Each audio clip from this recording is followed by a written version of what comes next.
Olá, meus amores! Preparem-se, porque hoje vamos falar sobre o surgimento de um gênero musical que simplesmente transformaria a história da música mundial a partir da década de 1950. Vamos falar sobre um gênero musical que já vinha se cozinhando ali desde o começo do século XX, mas que eclodiria somente em meados da década de 1940, tendo vindo a se consolidar, como eu acabei de dizer, apenas na década seguinte, ou seja, na década de 1950. Se vocês estiveram ligados nos nossos últimos episódios, vocês já sabem que o gênero musical do qual eu estou falando é o rock and roll. Eu já venho explicando a vocês há bastante tempo que o rock surge da mistura de três gêneros musicais principais. São eles o blues afro-americano, o gospel afro-americano e o country, a música country. Além disso, outros gêneros musicais, como o jazz, também influenciaram o rock. Mas estes três que eu acabei de citar são suas raízes principais. Do blues, o rock and roll herdou a guitarra elétrica, a utilização da guitarra elétrica como seu instrumento principal. Do gospel, o rock and roll herdou a vocalização vibrante, impostada pelos cantores e pelas cantoras.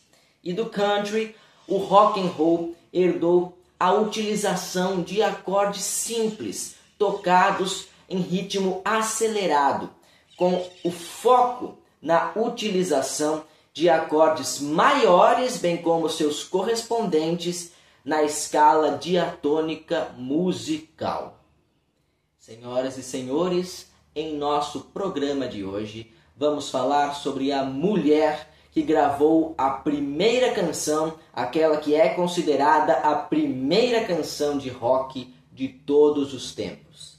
E pasmem, se é que vocês não sabiam, esta mulher era uma pastora evangélica.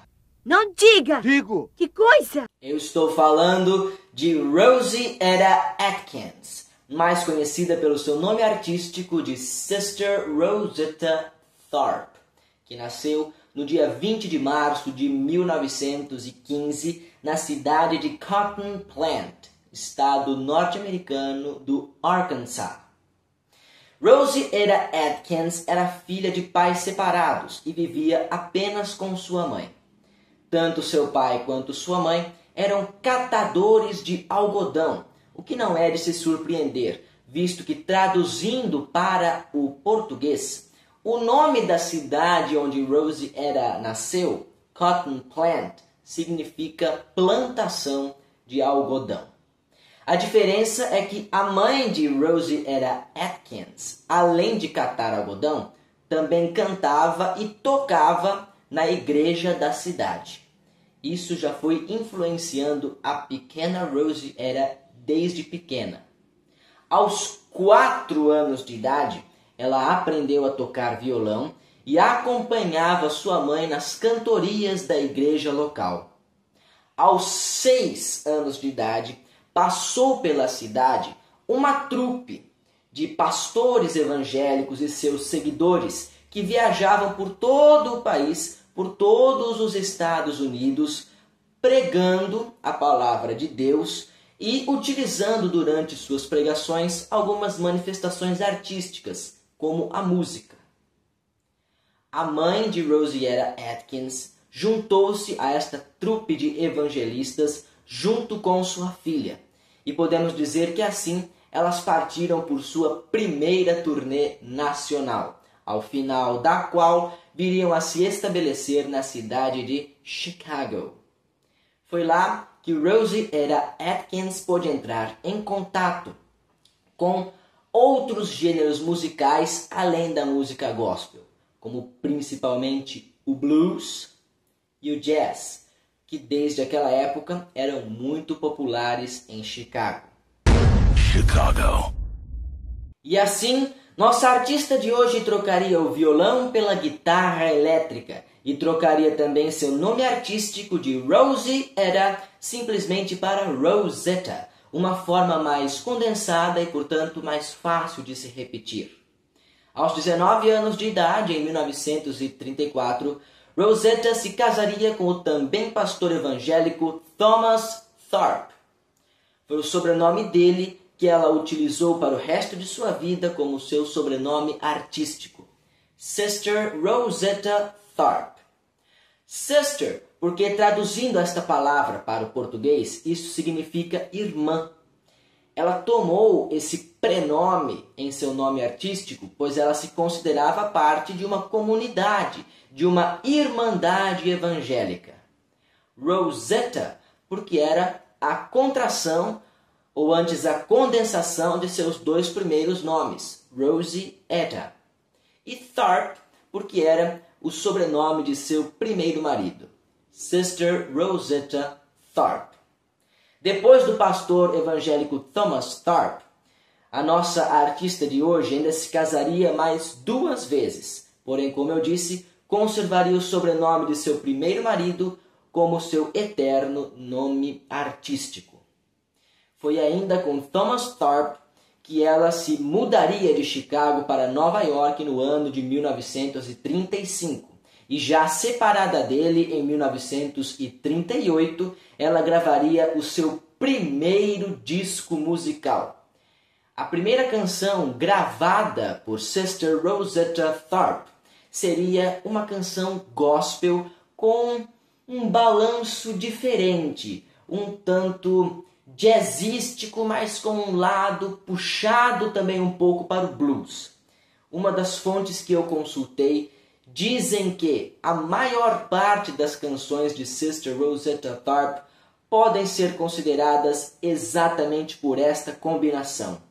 Uma música gospel, tocada com uma guitarra elétrica de blues e acompanhada por uma banda de jazz. Esta primeira canção, gravada por Sister Rosetta Tharpe, intitulava-se Rock Me, ou seja, Me Balance, uma canção composta pelo pastor evangélico Thomas Andrews Dorsey, sobre o qual nós inclusive já falamos aqui no programa.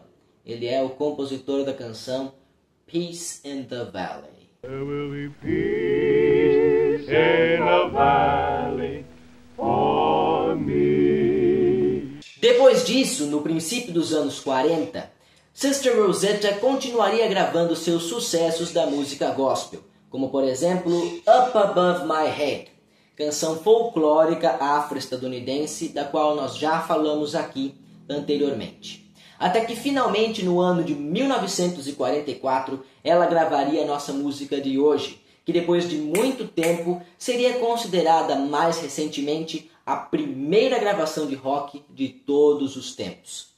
Eu digo mais recentemente porque durante muito tempo se debateu qual seria a primeira gravação de rock and roll de todos os tempos. Eram muitas as candidatas, inclusive algumas delas eram outras gravações da própria Sister Rosetta Tharpe. Algumas também datavam ainda da década de 1930, como por exemplo a gravação de Roll Them Pete, de 1938, pelo cantor Big Joe Turner. Mas a maioria das nossas candidatas, incluindo as gravações de Sister Rosetta Tharpe, encontram-se na década de 1940, como é o caso, por exemplo, da canção That's Alright Mama, composição de Arthur Crudup, do ano de 1946, que seria gravada mais tarde por Elvis Presley. Outra candidata é Good Rockin' Tonight, de 1947, composição de Roy Brown.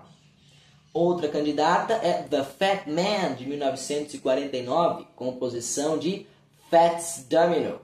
E havia também algumas composições que já eram mais tardias, datando dos anos 50.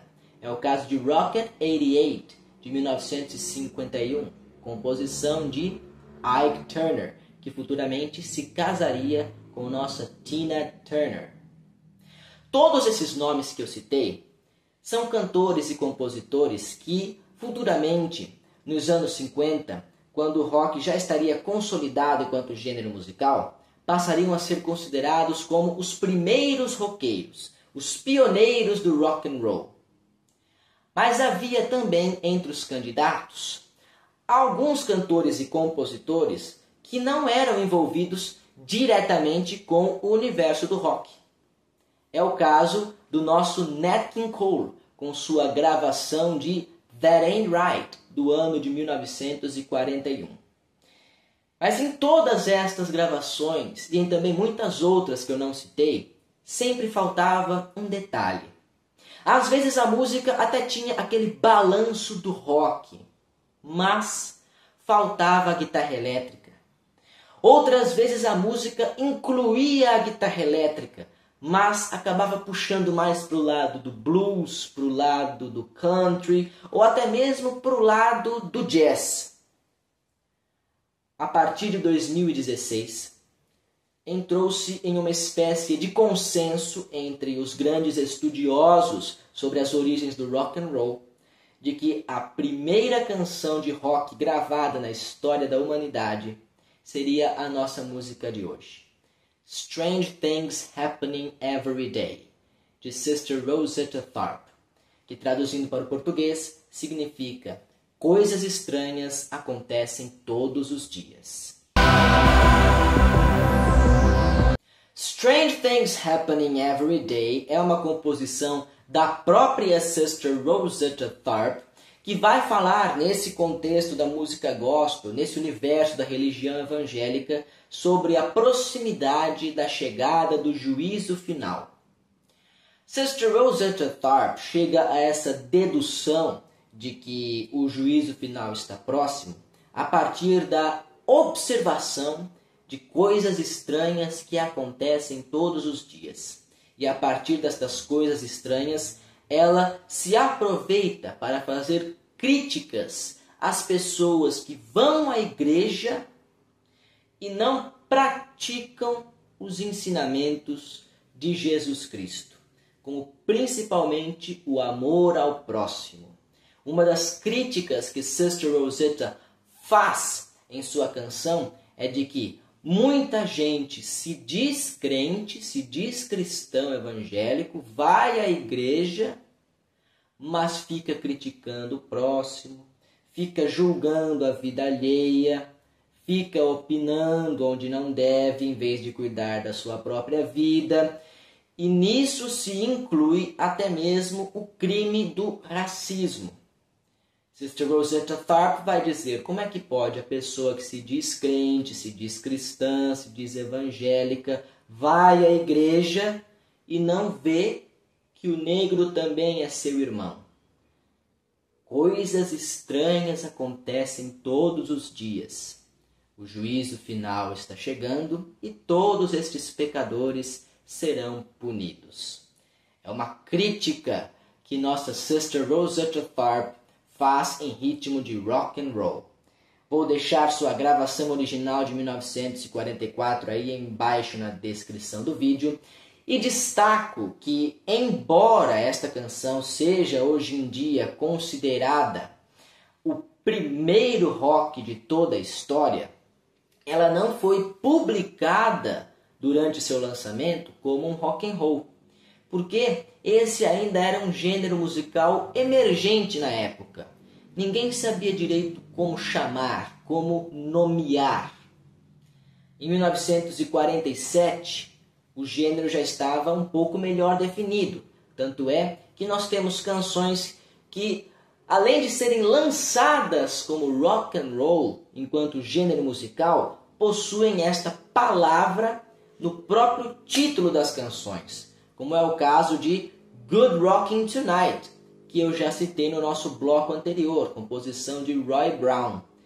Mas ainda em 1944 não se sabia direito o que era aquilo que Sister Rosetta estava lançando para o mundo.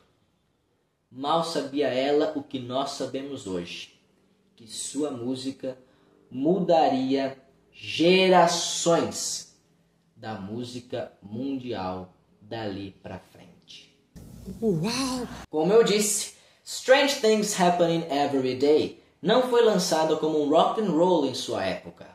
Na verdade, ela foi lançada como mais uma música gospel de Sister Rosetta Tharpe. Ainda assim, devido à sua importância como pioneira do movimento, Sister Rosetta Tharpe é considerada hoje em dia como a madrinha do rock, the godmother of rock and roll. Eu gostaria de dedicar o nosso programa de hoje a ela, já que foi ela que lançou ao mundo o rock, que é um dos meus gêneros musicais preferidos, assim como um dos preferidos de grande parte da população mundial. Obrigado, Sister Rosetta, que você continue para sempre tocando seu rock ao lado do Deus que você tanto adorou. Ficamos por aqui com o nosso programa de hoje. Semana que vem tem mais, vamos falar de música exterior para vocês. Eu espero que vocês tenham gostado deste episódio, que além de roqueiro, foi também um episódio santo, quase beatificado. Um abraço no coração, beijos na alma e lembranças do Emílio.